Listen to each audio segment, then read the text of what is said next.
dan keringat, tanda usaha, tersusun dari buah karya kita, berhias kemenangan atas tantangan, berlantai keberanian dan iman, pengorbanan dan perjuangan. Semoga kita akan sejahtera bagai anak Bapa, agar kita melanjutkan karyanya, membangun dunia bagi sesama.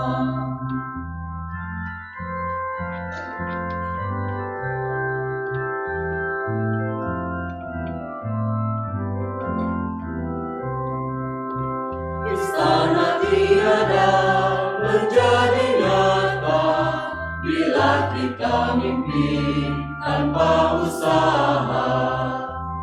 Miskin dan sara akan datang menimpa apabila kemalasan merajalela.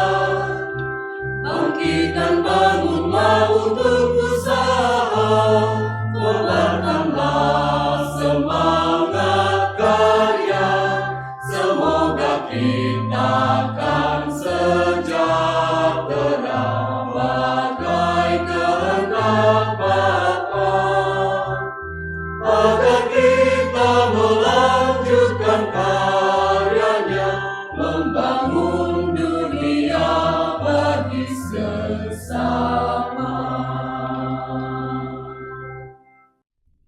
Bapak, Ibu, saudara-saudari yang terkasih dalam Kristus, khususnya pemirsa Hidup Televisi, mari kita mengawali dengan berdoa lebih dulu dalam nama Bapa dan Putra dan Roh Kudus. Amin. Allah Bapa kami bersyukur Engkau memanggil keluarga-keluarga untuk ambil bagian dalam kehidupan-Mu. Engkau juga mencukupi keluarga-keluarga dengan alam ciptaan yang Kau bentangkan dan dapat dipergunakan, diolah dan dinikmati oleh keluarga-keluarga. Namun masa demi masa kami menemukan bahwa seringkali salah satu masalah yang dihadapi oleh keluarga ialah ekonomi. Masih banyak keluarga-keluarga yang berkekurangan, dan masih banyak pula keluarga-keluarga yang berkecukupan. Maka kami mohon Bapa, dalam menghadapi situasi sulit, terutama sekarang ini di pandemi 19 ini, kami mohon agar Engkau menggerakkan kami masing-masing untuk mampu atau dimampukan untuk berbagi satu sama lain. Yang berkecukupan membagi kepada yang berkekurangan, yang berkekurangan juga Kau gerakkan untuk berusaha. Doa ini kami sampaikan kepadamu Bapa dengan perantaraan Kristus Tuhan kami. Amin. Bapak, Ibu, saudara-saudari, pemirsa Hidup Televisi terkasih, selamat petang. Melanjutkan katekese keluarga sepanjang bulan Desember 2020 ini, di hari ke-14 ini tema bahasan kita adalah ketahanan ekonomi keluarga. Tema ini kami olah dari katekese Paus Fransiskus pada 3 Juni 2015 yang bertemakan keluarga dan spiral jurang kemiskinan.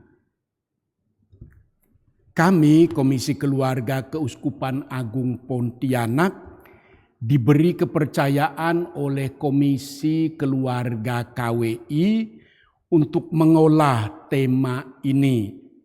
Dan kami mencoba untuk merefleksikannya dalam realitas keluarga-keluarga kita di Indonesia tercinta ini. Dari tema pokok ketahanan ekonomi keluarga, kami mengajak kita beranjak ke tema-tema kecil seperti ketahanan pangan keluarga, pangan bijak bagi keluarga di masa sulit ini, dan gerakan Ayo Menanam serta gerakan Ayo Berbagi Pangan. Bapak, Ibu, saudara-saudari, pemirsa Hidup Televisi yang terkasih. Saya Pastor Pius Barses Passionis mengawali refleksi atau katekese kita sore hari ini. Saya bacakan untuk kita Kitab Putra Sirah bab 4 ayat 1 sampai dengan 5. Anakku, jangan enggan memberikan nafkah kepada orang miskin, dan jangan membuat orang papa rindu dendam. Orang yang kelaparan jangan kau sedihkan, dan janganlah memahitkan hati orang yang kekurangan. Jangan keras terhadap orang yang pahit hatinya, dan jangan kau tunda sedekah orang yang kekurangan. Jangan kau tolak permohonan orang yang susah, dan jangan membelokkan wajahmu dari orang miskin. Dari yang kekurangan jangan kau palingkan matamu. Jangan memberi orang alasan untuk mengutuk dirimu. Bapak, Ibu, saudara-saudari, pemirsa Hidup Televisi terkasih. Melanjutkan katekese ini, mari kita berangkat dari pengajaran dan pengamatan Paus Fransiskus akan ketahanan ekonomi keluarga dengan pembicaraan khusus mengenai keluarga dan spiral jurang kemiskinan. Paus membuka katekesenya dengan mengajak kita terbuka pada kerentanan keluarga dalam kondisi kehidupan dengan begitu banyak masalah yang menguji keluarga-keluarga. Salah satu cobaan ini adalah kemiskinan. Mari kita pikirkan banyak keluarga yang tinggal di pinggiran kota besar serta mereka yang berada di pedesaan. Begitu banyak penderitaan, begitu banyak kesenjangan. Kemudian hal ini diperburuk situasi, di beberapa tempat juga terjadi perang. Perang selalu merupakan hal yang mengerikan. Selain itu, perang juga menyerang di atas semuanya adalah penduduk sipil dan di dalamnya juga keluarga-keluarga. Sungguh perang adalah ibu dari segala kemiskinan. Perang memiskinkan keluarga, pemangsa besar kehidupan, jiwa dan sebagian besar ikatan suci dalam keluarga. Namun, terlepas dari semua itu, banyak keluarga miskin yang berusaha menjalani kehidupan sehari-hari dengan bermartabat. Seringkali terbuka mempercayakan diri pada berkat Tuhan. Nah, pelajaran ini bagaimanapun seharusnya tidak membenarkan ketidakpedulian kita, tetapi seharusnya menambah rasa malu kita atas fakta bahwa ada begitu banyak kemiskinan. Hampir merupakan keajaiban bahwa bahkan dalam kemiskinan, keluarga terus membentuk dan bahkan melestarikan sebanyak mungkin kemanusiaan khusus dari ikatan keluarga. Fakta ini mengganggu para perencana kesejahteraan yang menganggap keterikatan, prokreasi, dan ikatan keluarga sebagai ukuran sekunder untuk kualitas hidup. Mereka ini tidak mengerti apapun. Sebaliknya, kita harus berlutut di hadapan keluarga-keluarga ini yang merupakan sekolah kemanusiaan sejati dalam menyelamatkan masyarakat dari kebiadaban. Demikian tegas Paus. Bapak, Ibu, saudara-saudari, pemirsa Hidup Televisi terkasih. Apa yang tersisa jika kita menyerah pada pemerasan kaisar dan mamon, pada kekerasan dan uang, dan bahkan melepaskan ikatan-ikatan keluarga? Etika sipil baru akan tiba hanya ketika para pemimpin kehidupan publik mengatur kembali ikatan sosial yang diawali dengan pergumulan yang sesat, yang berputar antara keluarga dan kemiskinan, yang membawa kita ke jurang yang dalam. Perekonomian yang berlaku sering terkonsentrasi pada kenikmatan dan kesejahteraan individu. Tetapi sebagian besar mengeksploitasi ikatan-ikatan keluarga. Ini adalah kontradiksi yang serius. Pekerjaan keluarga yang tak terbatas tidak dianggap dalam laporan keuangan. Ini nyata. Memang ekonomi dan politik sangat sulit mengakui hal ini. Namun demikian, pembentukan sisi dalam aliran cinta kasih pribadi dan sosial mendapatkan keunggulannya yang tepat di sini. Karena jika itu disingkirkan, semuanya akan berantakan. Ini bukan soal roti atau makanan. Kita berbicara tentang pekerjaan, tentang pendidikan dan kesehatan. Hal ini penting supaya dipahami dengan jelas. Paus berkata, "Kami selalu terharu saat melihat gambar anak-anak yang sakit dan kurang gizi yang ditampilkan di banyak bagian dunia.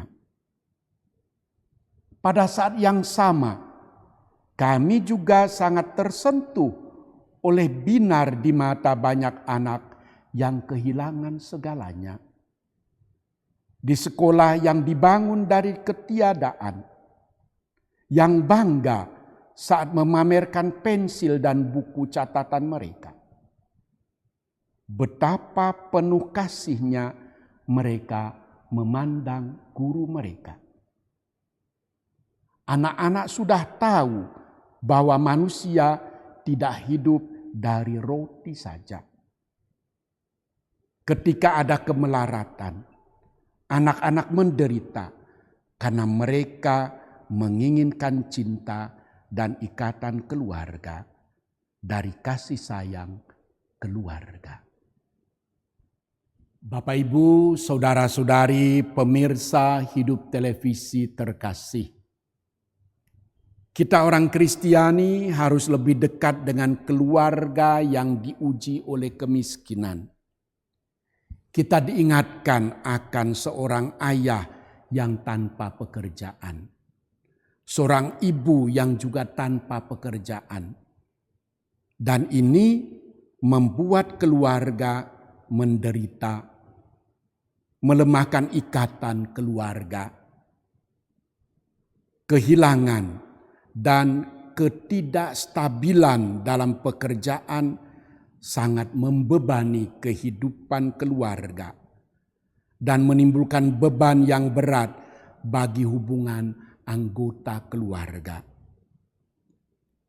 Kondisi kehidupan di lingkungan termiskin dengan masalah perumahan dan transportasi, serta kekurangan layanan sosial, kesehatan maupun pendidikan, semakin menambah kesulitan. Ditambah faktor materi yang merupakan kerusakan yang disebabkan oleh model semu yang disebarkan oleh media massa atas dasar konsumerisme dan pemujaan penampilan, dan ini mempengaruhi kelas sosial termiskin dan meningkatkan putusnya ikatan keluarga. Jaga keluarga, perhatikan ikatan keluarga saat kemiskinan menguji keluarga. Demikian seruan Paus Fransiskus. Gereja adalah ibu, demikian tegas Paus lagi. Maka gereja tidak boleh melupakan drama anak-anaknya ini. Gereja juga harus miskin untuk menjadi subur dan peka menanggapi begitu banyak kemiskinan. Gereja yang miskin adalah gereja yang mempraktekkan kesederhanaan secara sukarela dalam hidupnya. Di dalam lembaganya sendiri, dalam gaya hidup anggotanya sendiri, untuk meruntuhkan setiap tembok pemisah, terutama bagi yang miskin. Doa dan tindakan diperlukan. Mari kita berdoa sungguh-sungguh agar Tuhan menggerakkan kita untuk menjadikan keluarga-keluarga Kristiani sebagai pemimpin revolusi bagi hubungan kedekatan keluarga. Yang sekarang sangat penting bagi kita, gereja terdiri dari mereka ini, dari kedekatan keluarga ini. Bapak, Ibu, saudara-saudari, pemirsa Hidup Televisi yang terkasih, janganlah kita lupa bahwa penghakiman yang membutuhkan mereka yang miskin dan kecil menggambarkan penghakiman Allah yang digambarkan dalam Injil Matius bab 25 ayat 31 sampai dengan 46. Jangan lupakan hal ini. Mari kita lakukan semua yang bisa kita lakukan untuk membantu keluarga-keluarga mengatasi kemiskinan dan kemelaratan yang menyerang keharmonisan dan ikatan keluarga. Saya ingin membaca lagi tambah Paus. Teks Alkitab yang telah kita dengar di awal katekese tadi. Anakku, jangan hilangkan orang miskin dari hidupnya. Dan jangan membuat mata yang membutuhkan menunggu. Jangan mendukakan orang lapar atau membuat marah orang yang berkekurangan. Jangan menambah masalah pikiran yang marah atau menunda pemberian Anda kepada seorang pengemis. Jangan menolak permohonan orang yang menderita atau memalingkan muka dari orang miskin. Jangan mengalihkan pandanganmu dari mereka yang membutuhkan atau memberi kesempatan kepada seseorang untuk mengutukmu. Diambil dari kitab Putra Sirah bab 4 ayat 1 sampai dengan 5. Karena inilah yang akan Tuhan lakukan, seperti yang dikatakan dalam Injil, jika kita tidak melakukan hal-hal ini. Bapak, Ibu, saudara-saudari, pemirsa Hidup Televisi terkasih, meneropong situasi ekonomi di tanah air kita Indonesia tercinta ini, mari kita melihat apa kata para ahli. Salah satunya Ibu Eni Srihartati, peneliti senior Institute for Development of Economics and Finance. Beliau menulis begini: waspadai gelombang kedua resesi.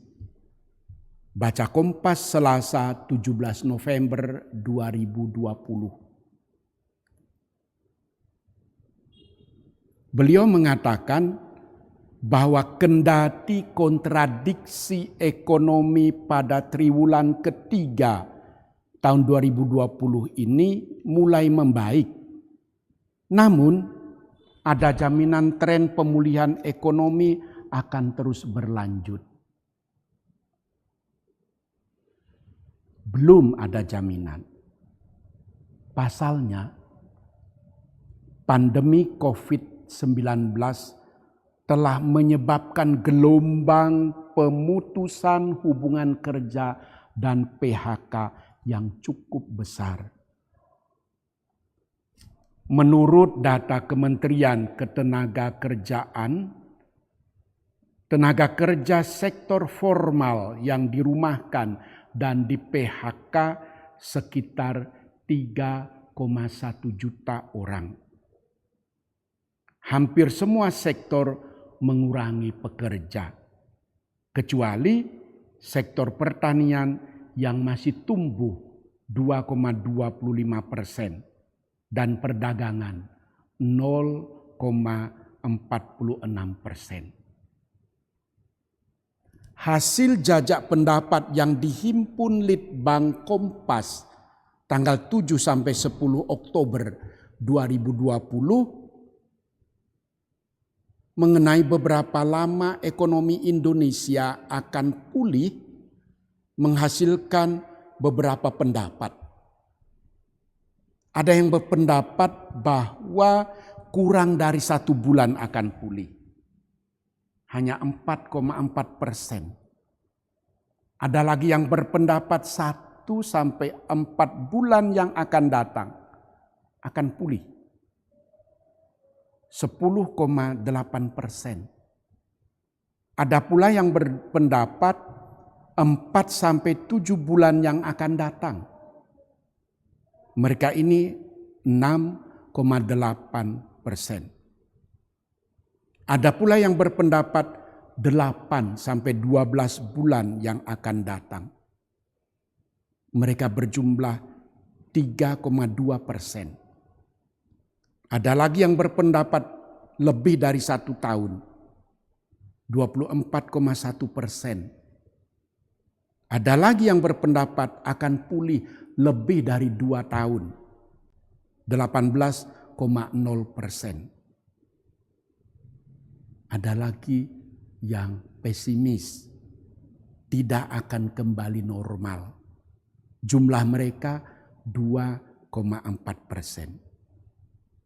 Ada yang mengatakan tidak tahu. Jumlah mereka cukup besar, 30,2%.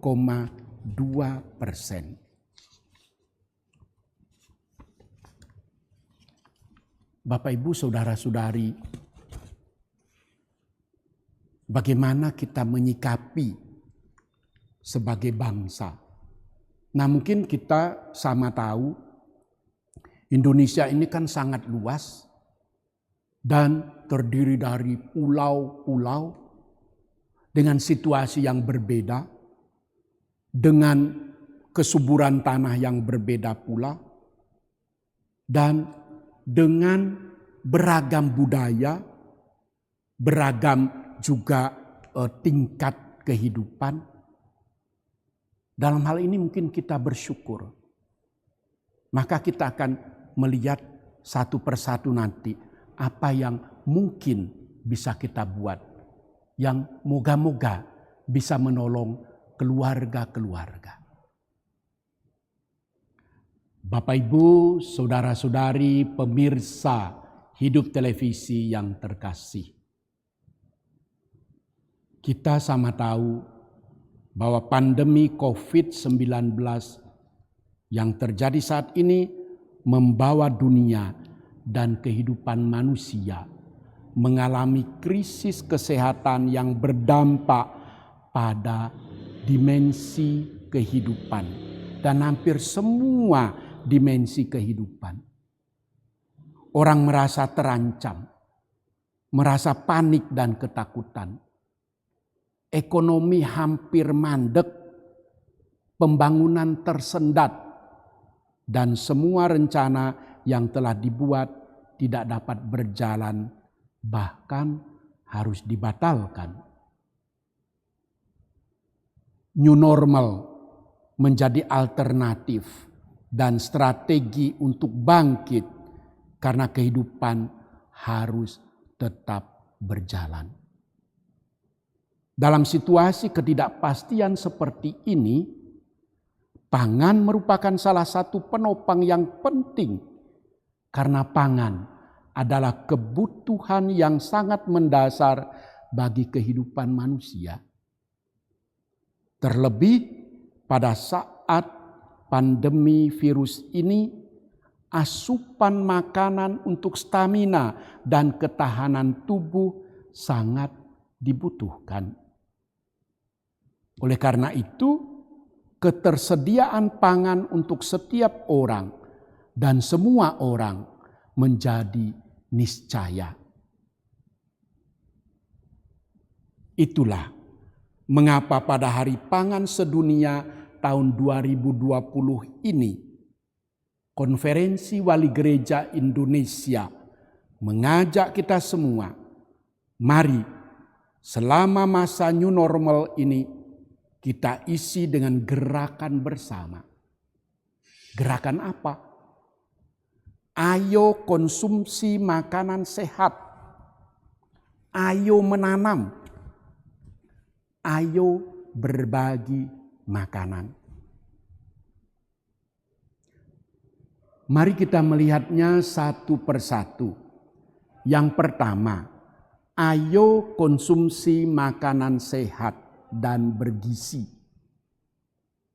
Kembali ke Paus Fransiskus dalam pesannya untuk Hari Pangan Sedunia tahun 2019 mengingatkan kita bagaimana makanan dapat berhenti menjadi sarana subsisten atau self-sufficiency dan berubah menjadi sarana penghancuran diri. Makan yang berlebihan dan tidak teratur dapat memperburuk kesehatan tubuh. Demikian pula makan sedikit namun tidak bergizi juga dapat mengakibatkan hal yang sama. Kenyataan ini menunjukkan bahwa kita perlu mengubah cara kita bertindak, dan nutrisi adalah titik awal yang penting. Yang mengingatkan pula bahwa masih ada orang-orang yang makan dalam cara yang tidak sehat. Dan masih ada pula orang yang berkekurangan. Paus mengajak untuk memenuhi kebutuhan akan makanan dari hasil bumi. Mari kita bandingkan Mazmur 65 ayat 10 sampai dengan 14. Mazmur 104 ayat 27 sampai dengan 28. Dan ini tidak dapat direduksi menjadi sekedar objek untuk dimanfaatkan dan dikuasai segelintir orang.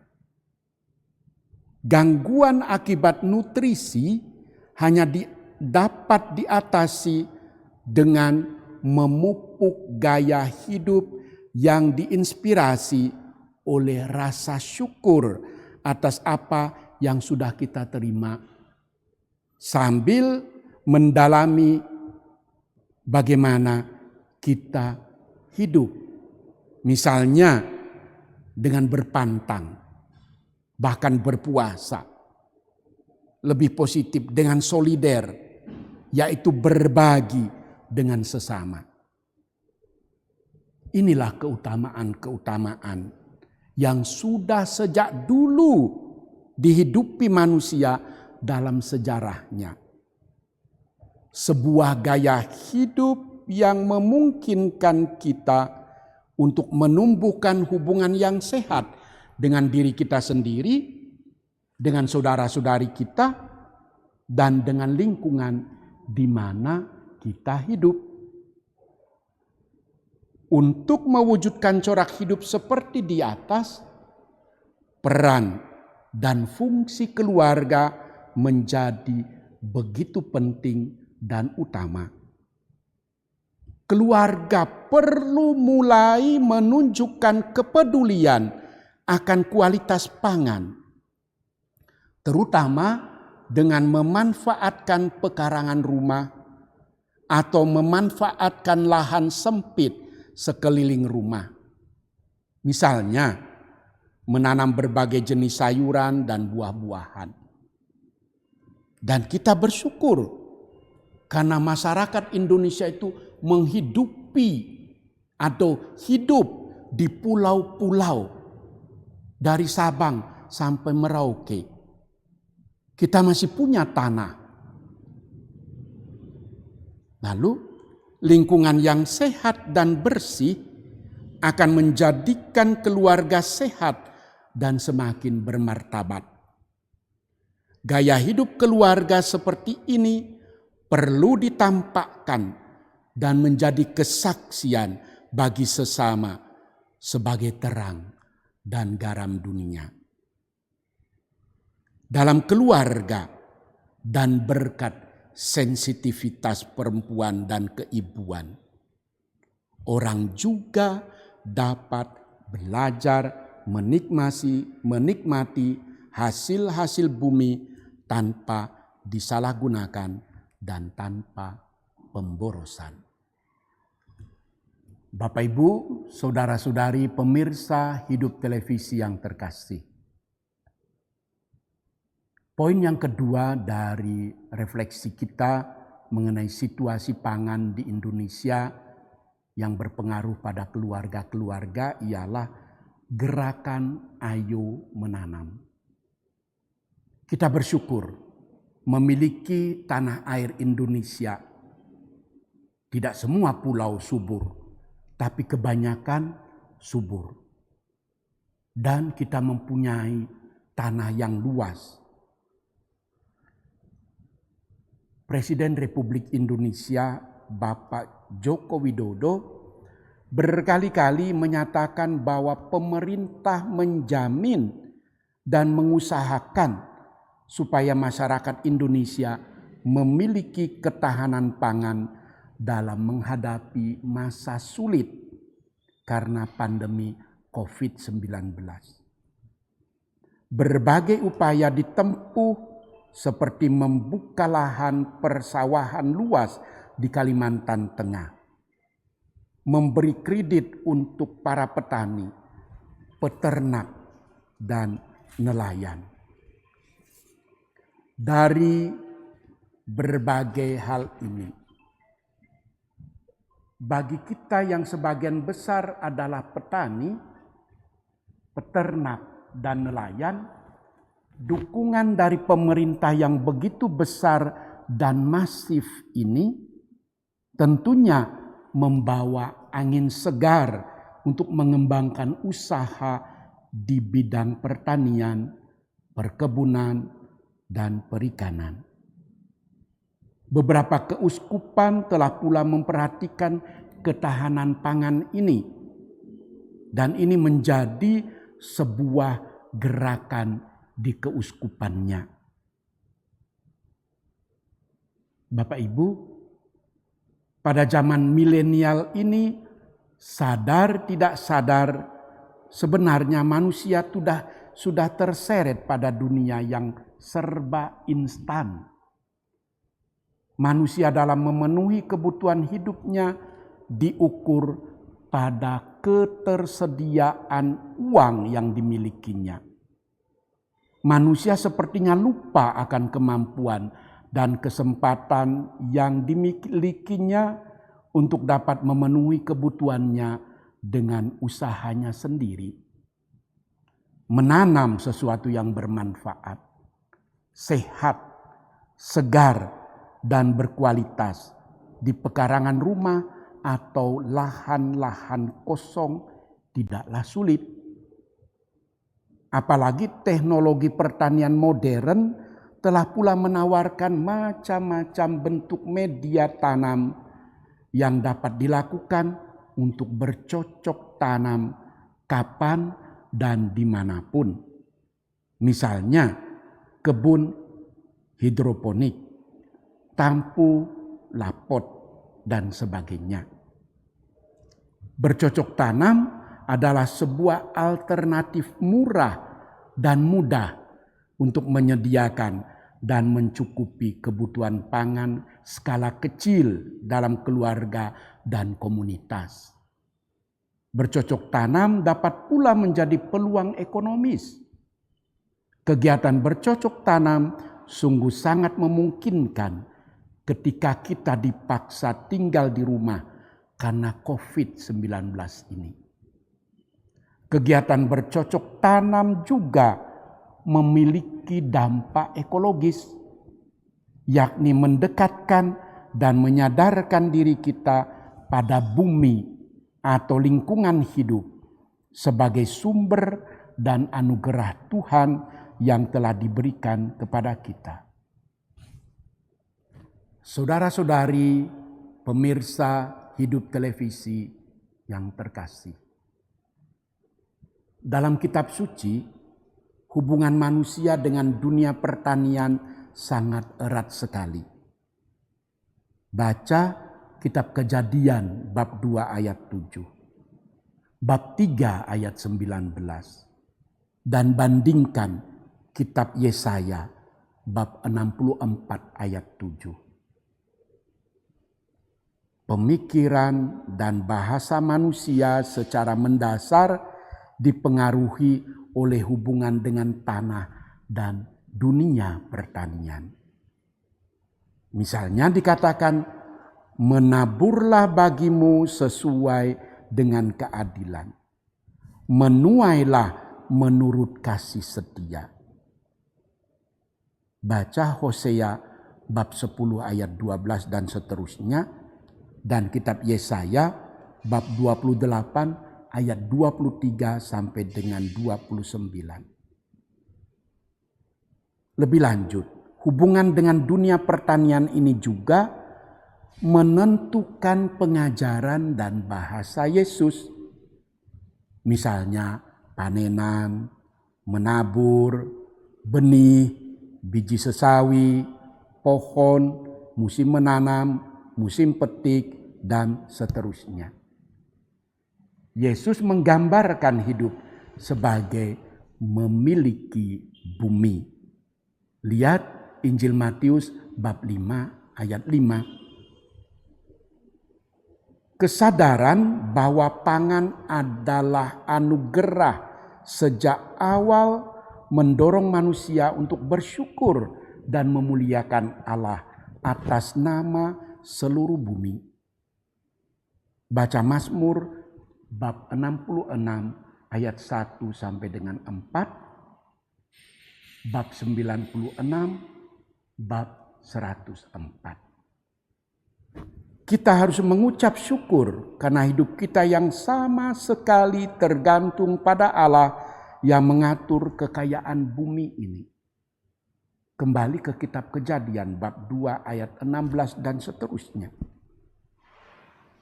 Syukur ini diwujudkan dengan memelihara tanah dan memanfaatkannya. Kitab Kejadian bab 2 ayat 8. Kitab Putra Sirah bab 1 ayat 14. Dan dikatakan berbagi hasil dengan orang miskin dan orang asing, supaya mereka juga mendapat bagiannya. Kitab Ulangan bab 14 ayat 29, bab 24 ayat 19 sampai dengan 21. Sikap terhadap tanah dan tanaman mempunyai ciri sosio-religius. Kesetiaan sikap itu menandai hidup anak-anak Abraham yang beriman. Singkatnya, masa pandemi COVID-19 ini mengajak kita untuk kembali pada kesadaran bahwa tanah, air, tanaman, hewan, dan sebagainya adalah anugerah Allah yang harus dirawat dan diusahakan sebaik-baiknya untuk kesejahteraan bersama sebagai ungkapan syukur kepada Allah dan perwujudan cinta kepada sesama. Bapak, Ibu, saudara-saudari pemirsa Hidup Televisi yang terkasih, melanjutkan subtema pembahasan kita, subtema yang ketiga ini, yaitu gerakan Ayo Berbagi Pangan.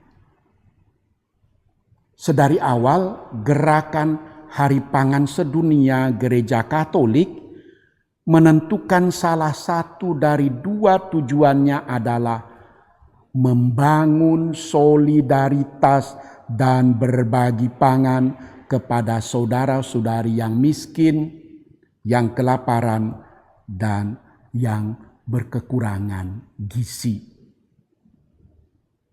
Solidaritas artinya mengabdikan diri untuk kebaikan bersama dan kita semua bertanggung jawab atas semua. Solidaritas merupakan sikap dasar setiap pribadi sebagai makhluk sosial yang memiliki martabat yang sama sebagai ciptaan Allah. Iman kita mengatakan bahwa solidaritas manusia bersumber dari hati yang berbelas kasih. Dalam homili penutupan Misa Kudus Jubilium Kerahiman Ilahi, Bapa Suci Fransiskus menegaskan bahwa pintu sejati belas kasih adalah hati Yesus. Injil seringkali menceritakan bahwa Yesus ketika melihat orang-orang letih dan tertekan merasa bela rasa mendalam. Bandingkan Injil Matius bab 36. Sungguh Yesus mempunyai hati yang tergerak oleh belas kasih. Oleh karena itu, Yesus meminta kepada kita para murid-Nya untuk memberi makan bagi orang banyak yang mengikutinya karena mereka lelah dan kelaparan. Injil Markus bab 6 ayat 37. Kini permintaan Yesus yang sama ditujukan pula kepada kita. Mari kita berbagi makanan, khususnya selama masa sulit yang kita hadapi bersama saat ini.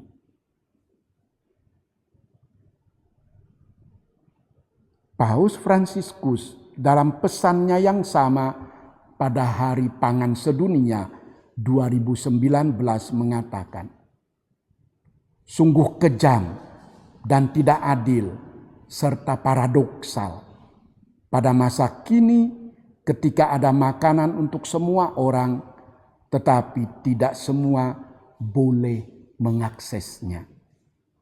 Atau ada daerah di dunia di mana makanannya berlimpah-limpah, dibuang dan dikonsumsi berlebihan atau dimanfaatkan untuk tujuan lain, bukan untuk memenuhi kebutuhan hidup. Paus juga mengingatkan bahwa perjuangan melawan kelaparan dan gizi tidak akan berhasil jika makanan diletakkan pada logika pasar dan demi keuntungan semata. Ia mengajak kita untuk mengarahkan perhatian kepada pribadi manusia, khususnya mereka yang berkekurangan makanan sehari-hari dan yang hampir tidak mampu membangun hubungan keluarga dan sosial. Oleh karena itu, mari kita mengingat kembali apa yang dikatakan Yesus kepada para murid dan tentu kepada kita semua, bahwa ketika kita memberi makan kepada orang yang kelaparan, kita melakukannya untuk Tuhan sendiri. Bandingkan Injil Matius bab 25 ayat 35 sampai dengan 40. Bapak, Ibu, saudara-saudari pemirsa Hidup Televisi terkasih. Di penghujung katekese ini, saya mau menyimpulkan atau mengajak kita, ayo bekerja. Tema ini memang akan dibahas tersendiri. Mengapa harus bekerja? Allah telah memberikan kemampuan dan kepandaian kepada setiap manusia untuk berpikir dan bekerja. Kalau kita membaca Amsal bab 2 ayat 1 sampai dengan 3. Allah juga memberi mandat kepada kita untuk mengolah dan merawat bumi sesuai dengan kehendaknya, demi kesejahteraan setiap orang dan semua orang, serta generasi setelah kita. Bandingkan Kitab Kejadian bab 1 ayat 28. Pandemi COVID-19 memaksa kita untuk banyak tinggal dan beraktivitas di rumah dan di sekitar rumah. Puji Tuhan, banyak dari masyarakat kita masih punya tanah di sekitar rumahnya. Peluang ini dapat kita gunakan untuk beraktivitas, berdoa, merenung sabda Tuhan, dan berbuat amal kasih. Paulus dalam suratnya kepada umat di Tesalonika mengajak kita untuk tidak malas, tetapi rajin bekerja supaya dapat makan. Dikatakannya bahwa setiap manusia harus bekerja. Yang tidak bekerja tidak patut diberi makan. Surat kedua Tesalonika bab 3 ayat 10. Kita diajak untuk tidak berpangku tangan saja dan hanya menanti uluran bantuan pangan, tetapi tetap berusaha supaya dapat makan tanpa selalu berharap dan menggantungkan diri pada pihak lain. Semoga Tuhan memberkati segala usaha kita dan memberi kemurahan pangan, terlebih pada masa sulit sekarang ini. Bapak, Ibu, saudara-saudari, pemirsa Hidup Televisi yang terkasih, mari menutup katekese kita ini dengan doa penutup. Dalam nama Bapa dan Putra dan Roh Kudus. Amin.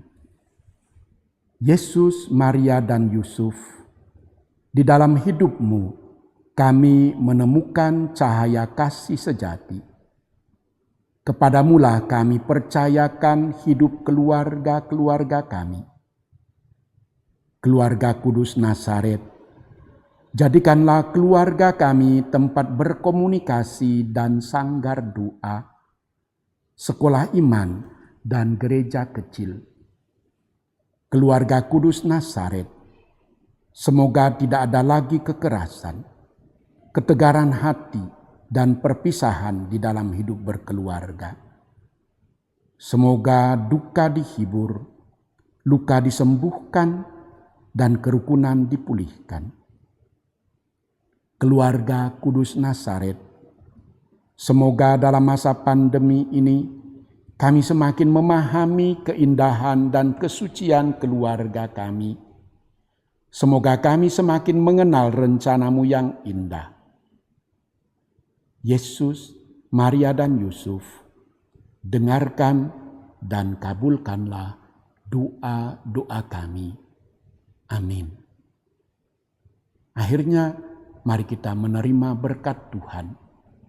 Tuhan bersamamu.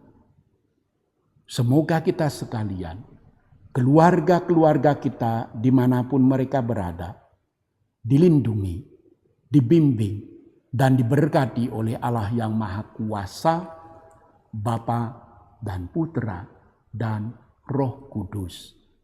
Amin.